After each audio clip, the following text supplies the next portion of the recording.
لہذا کسی چھوٹی سی چھوٹی نیکی کو بھی حقیر نہیں سمجھنا چاہیے۔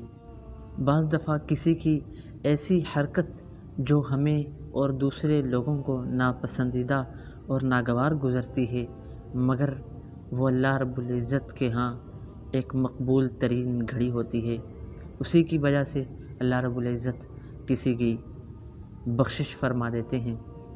مثال کے طور پہ 1-2 ماہ پہلے جامعہ میں جماعت آئی ہوئی تھی، عربی ساتھی تھے، ان میں سے ایک ساتھی سے گفتگو ہوئی، بات چیت کا دور چلا۔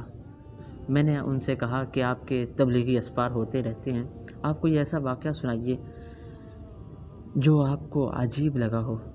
فرمانے لگے کہ میں 1 سال کے لیے بیرون ملک امریکہ تھا، ہماری جماعت تھی، ہم ایک مرتبہ گشت کے لیے باہر نکلے، ایک پارک میں گئے، ہمارے کچھ ساتھی تھے، کچھ لوگوں سے ہم نے گفتگو کی، ان کو مسجد میں آنے کی دعوت دی، نماز کی دعوت دی، اور بعض غیر مسلموں کو مسلمان ہونے کی دعوت دی، اسلام کی دعوت دی۔ ہمارا ایک ساتھی تھا، وہ کہنے لگا کہ مجھے کچھ تھکاوٹ محسوس ہو رہی ہے، لہذا میں پارک میں ہی ایک بینچ پہ کارنر پہ لیٹ جاتا ہوں، آپ جائیے اور لوگوں سے گفتگو کرنے کے بعد واپس آئیے گا تو مجھے مسجد جاتے وقت اٹھا دیجیے گا، میں آپ کے ساتھ دوبارہ واپس چلا جاؤں گا۔ کہتے ہیں کہ ساتھ ہی ایک فلیٹ تھی، اس میں ایک انگریز کرسچن بیٹھا اس سوئے ہوئے شخص کو، ہمارے ساتھی کو غور سے دیکھ رہا تھا۔ وہ سوچ رہا تھا کہ اس پارک کے شور و غل کے ماحول میں اس کو کیسے نیند آ رہی ہے، کیسے اطمینان اور سکون کے ساتھ سویا ہوا ہے۔ وہ انگریز نیچے آتا ہے، اس ساتھی سے گفتگو کی، کہنے لگا کہ آپ کون سی ٹیبلٹ استعمال کرتے ہیں نیند کے لیے؟ کہ میں اپنے ایئر کنڈیشنر روم میں بھی اطمینان اور ایسے سکون سے نہیں سو سکتا جیسے آپ اس پارک کے شور و غل کے ماحول میں سوئے ہوئے ہیں، اور ایسے اطمینان سے میں نے پہلی مرتبہ کسی کو سویا ہوا امریکہ میں دیکھا ہے۔ اول تو اس ساتھی کو اس کی گفتگو کی سمجھ نہیں آئی، کیونکہ وہ عربی تھے اور وہ انگلش بول رہا تھا، دونوں کی زبانیں مختلف ہونے کی وجہ سے ایک دوسرے سے بالکل بھی لگاؤ نہ ہو سکا۔ اتنی دیر میں کہتے ہیں کہ دوسرے جماعت کے ساتھی آ گئے، جماعت کے ساتھی میں سے ایک ٹرانسلیٹر تھا، اس نے گفتگو کی، اس نے بتایا کہ یہ انگریز یہ کہنا چاہتا ہے۔ اس وقت اس عربی دوست نے کہا کہ ہم لا الہ الا اللہ محمد رسول اللہ پڑھتے ہیں، ہم کلمہ پڑھتے ہیں، ہم مسلمان ہیں، اسی لیے ہم مطمئن ہیں، ہم پرسکون زندگی گزارتے ہیں۔ اس انگریز نے کہا کہ اچھا، کیا میں آپ کا یہ کلمہ پڑھ سکتا ہوں؟ کیا میں بھی یہ سیکھ سکتا ہوں؟ کیا میں بھی یہ یاد کر سکتا ہوں؟ کیا میں بھی آپ کے ساتھ جا سکتا ہوں؟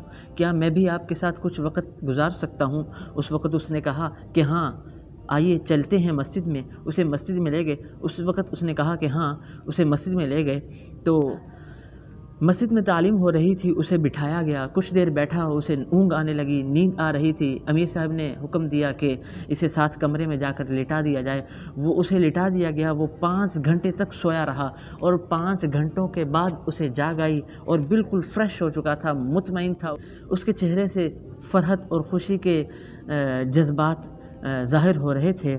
تو اس وقت احباب نے مل کر اسے غسل کروایا اور کلمہ طیبہ لا الہ الا اللہ محمد رسول اللہ پڑھوا کر اسے دائرہ اسلام میں داخل کر لیا۔ اس کے بعد وہ تعلیم میں بھی رہا اور کچھ دن ان کے ساتھ جماعت میں بھی رہا، اور بہت ہی پرسکون اور اطمینان اسے نصیب ہوا۔ اس وقت وہ اپنے ساتھیوں سے کہنے لگا کہ میں اب بالکل مطمئن ہوں، ایسا اطمینان، ایسا سکون، ایسی خوشی، ایسی فرحت اور ایسی مسرت میرے دل میں آج تک امریکہ میں ہوں، آج تک پوری زندگی میں محسوس نہیں ہوئی جو آج محسوس ہو رہی ہے۔ تو اس وقت اس نے کہا کہ میں آپ کی کیا خدمت کر سکتا ہوں، مجھے بتائیے گا کہ میں کتنے ڈالرز کا میں آپ کو چیک پیش کروں۔ تو اس وقت ساتھی فرمانے لگے کہ ہم چیک اور پیسے اور ڈالرز کے لیے یہاں پہ نہیں آئے، ہم صرف اور صرف آپ کے ایمان کے لیے اور آپ کو راہ راست پر لانے کے لیے آئے ہیں۔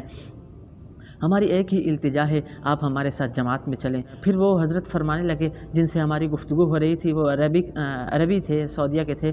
وہ فرما رہے تھے کہ اس کے بعد امریکہ میں جب تبلیغی مرکز قائم ہوا تو اس میں بھی اس نے عملی کردار ادا کیا اس کے قائم کرنے میں، اور پھر اس کے زیر اثر بہت سے مدارس، مکاتب اور بہت سی مساجد اس نے تعمیر کروائیں، اور پھر اس نے بہت سے اسلامک سینٹرز قائم کیے، جس کی وجہ سے آج بھی بہت سا وہاں پہ کام ہو رہا ہے۔ تو ذکر کرنے کا مقصد یہ ہے کہ ایک چھوٹی سی نیکی، وہ نیکی نہیں تھی، وہاں پہ اس کو تھکاوٹ محسوس ہوئی، وہ سو رہا ہے، ایک ساتھی سو رہا ہے، اس سونے کی وجہ سے اللہ رب العزت نے ایک شخص کو دائرہ اسلام میں داخل کیا، جس کی وجہ سے امریکہ میں اللہ رب العزت نے اسلام کا اس طرح سے کام کروایا۔